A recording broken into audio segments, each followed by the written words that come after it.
VR to Glammie Wytch. She made a video about the inner temple, and she was basing it around women. And I was sitting there and thinking, well, you know, us guys have an inner temple too, whether we be gay or straight. Well, in my own personal opinion, all of us sexually should be thought as a god and a goddess. And we should be respected and given offerings such as you would your god and goddess. And the biggest thing that you can offer up to your lover is that you are clean of any STDs and HIV. That is like Oshun and her honey. You know, that's the greatest thing you could ever offer up to your lover. If you're married, then also another thing is, I love you, I will always love you, I take care of your kids, I take care of the house, I feed you, I take care of our pets, and, you know, and then I take care of the bills, I make sure, you know, we have money, and we have a beautiful house, things like that. That's part of an offering. Also, smelling nice and being clean, as in cleanliness. And then it goes into food offerings and flowers, food offerings, you know, whipped cream and strawberries and chocolate covered strawberries, chocolate covered bananas, and just chocolate. Like, who doesn't love chocolate? I've not met, there's only probably like a couple people that I know who don't like chocolate. And it's like, you're a minority. Because everybody loves chocolate. And chocolate is an aphrodisiac. You know, when it comes to sex, chocolate, that gets me going. My man knows that. And like, my boyfriend, he offers me love, respect. He offered, you know, again with the protection, you know, I don't have anything. He made sure he didn't have anything. I made sure I didn't have anything. I didn't have a lot of lovers, so, and I always wore a condom, and I always made sure that they wore a condom. So, I never had to worry about that. But, we did it just in case. You know, just to make sure. We knew we didn't have anything. And that was one of the biggest things that he could have offered up to me that I fell in love with. Music, you know, and saying, you know, this is our song, and being normal romance, that is the best offering you can give. Now, one commandment, I agree with you, Glammie, there is no sticking your wand in anyone else's temple but mine. And that's just a moral code. That's been a moral code since like the dawn of time. You know, we are human beings, we're not animals. We only are with each other. There are animals even still that mate for life, and only those two will mate for life. And if one dies, one will die of a broken heart. Or, you know, some people, once their husband or wife, or other half, once they die, you don't find their love again.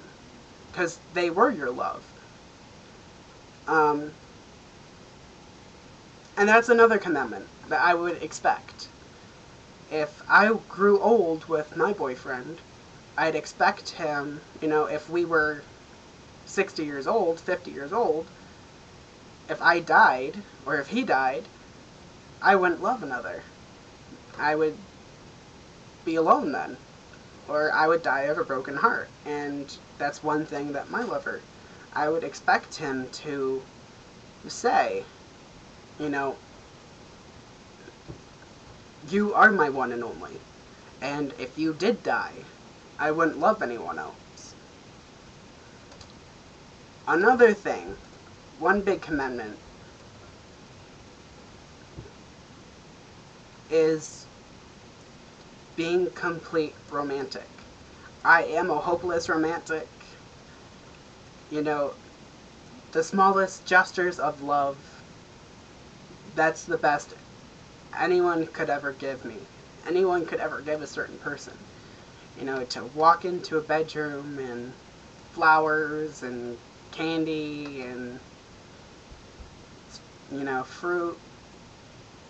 That is what you would normally give to a goddess. That's what I give to Oshun and Yemeya. I give them flowers. I give them alcohol. I give them fruit. And that's the same thing. And I would be wanted to be thought as a god, as well as my boyfriend. He, to me, is thought as a god. And he's respected as a god. Not saying that we're godly and we are so egotistical that, you know, bow down to me because I'm a fucking god. But sexually, yeah, I would like to be romanced. I would like to be thought as that highly of a person that you would do that for. And the only person you would do that for. My thoughts on cheating. You go and you stick your wand in someone else's temple. You're lucky I love you. You have one last chance. If you do it again, bye-bye. You're like, I'll pack my shit and I will leave. Or you pack your shit and you will leave.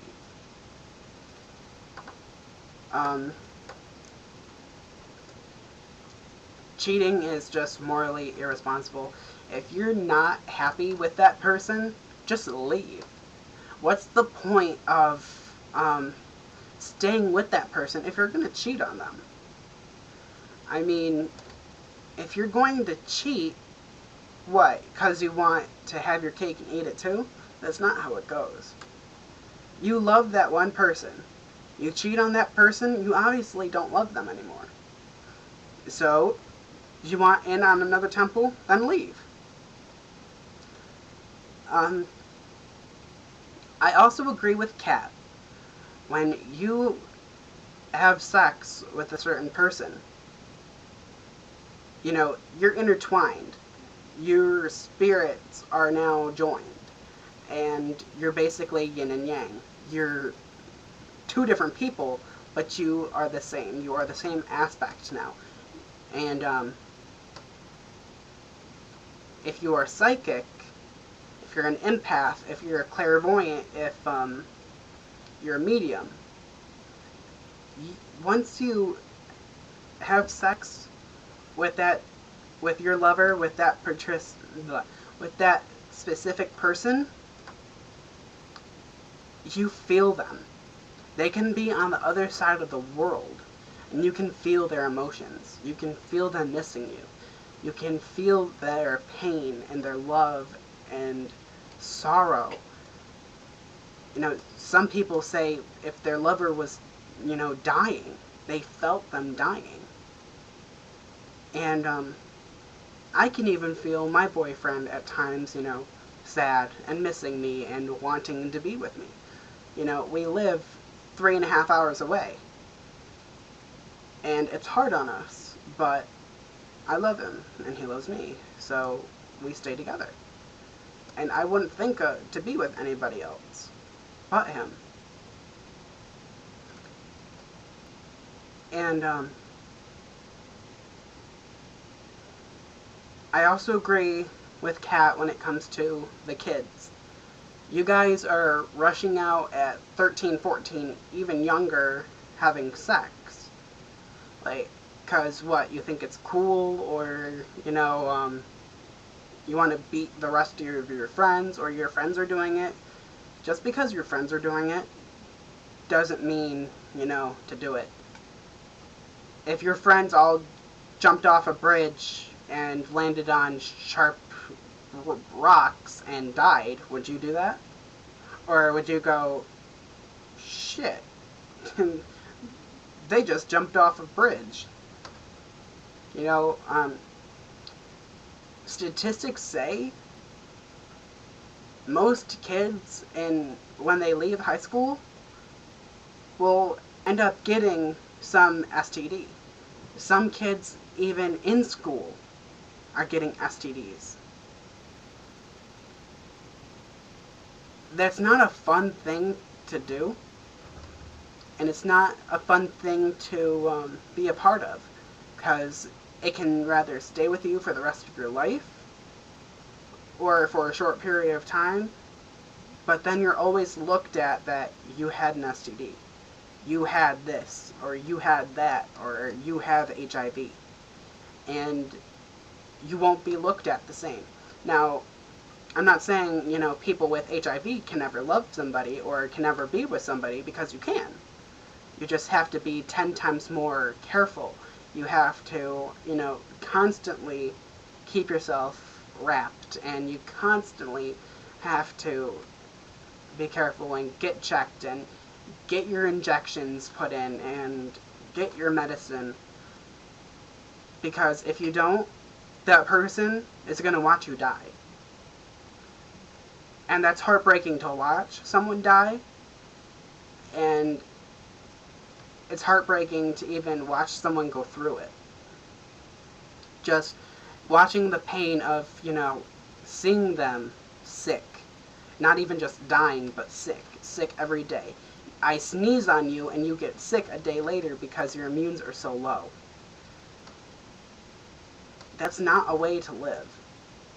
So, my young kids, be careful, You're ruining your lives having kids. Now, children are a blessing, yeah. But children are not supposed to have children. 16 years old, you're thought as a young adult. And you can make that choice of having children. But you need to step up and you need to be a parent. And there are kids that think that, oh, well, I'm still going to go out, I'm going to have fun, and I'm going to do what the fuck I want to do. No. You need to stand up, you need to be a parent, and you need to take care of yourself, your lover, and your child. And it just amazes me that these young kids don't think that they can do that. They think that they can go out and have fun and be themselves still. That just shows no responsibility. That shows that you don't care. And then, it's not like it's a doll. You're actually bringing another life, a mini you, into the world. And doing that, it's only making everything worse and really bad. Because then history's just going to repeat itself. Oh, well, you were 14, when you had a kid, now I'm having a kid. And it's going to get that way, and it's going to go into, a circle. And it's just never going to end. Guys, you've got to break the circle. Break that bond. You guys can wait.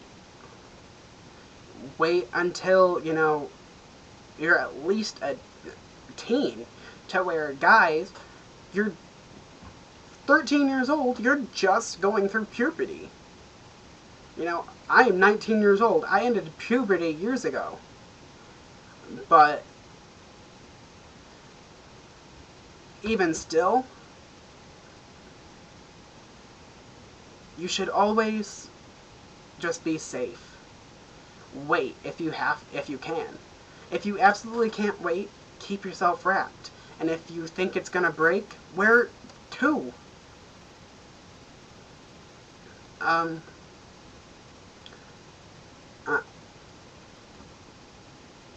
Just take care of yourselves, guys. You don't want to end up bringing a life into the world that shouldn't be, brought in so early. Because you can't take care of it. Your parents are going to have to take care of it. And then, who's the parent then? Is it you or is it your parents?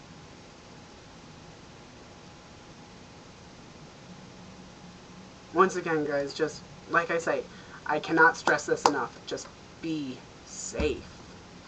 And, okay, my gay kids, just make sure that, you know who you're with. Don't be with a stranger. Don't go and have sex with multiple people. If you want to be with somebody, be with somebody. But make sure you are safe. Make sure that they are clean. If you want to be a whore, go be a whore. Just be safe. Make sure you have condoms. Make sure that, do your research on people first. Ask around. The gay community is very tight-knit. If, you have somebody, like I do, that is a very big person in the gay community, talk to them. Hey, do you know this person? Hey, do you know if this person's safe? That's the best thing you can ever do.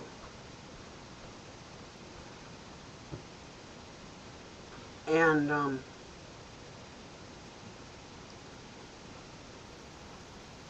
one good thing that I've got to tell you guys.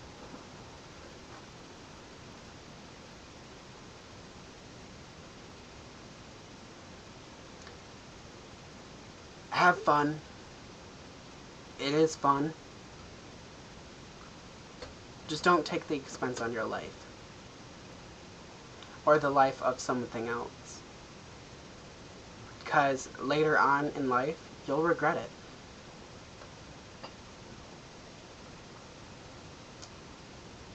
And that's a big commandment that you have to have as sexually a god or a goddess.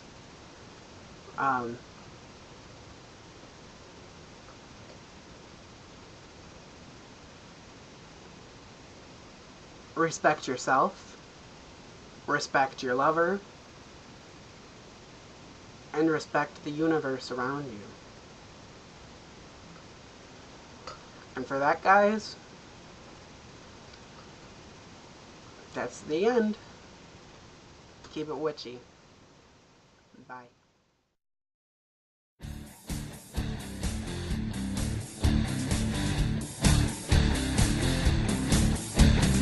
I'm gonna cast a spell on you. You're gonna do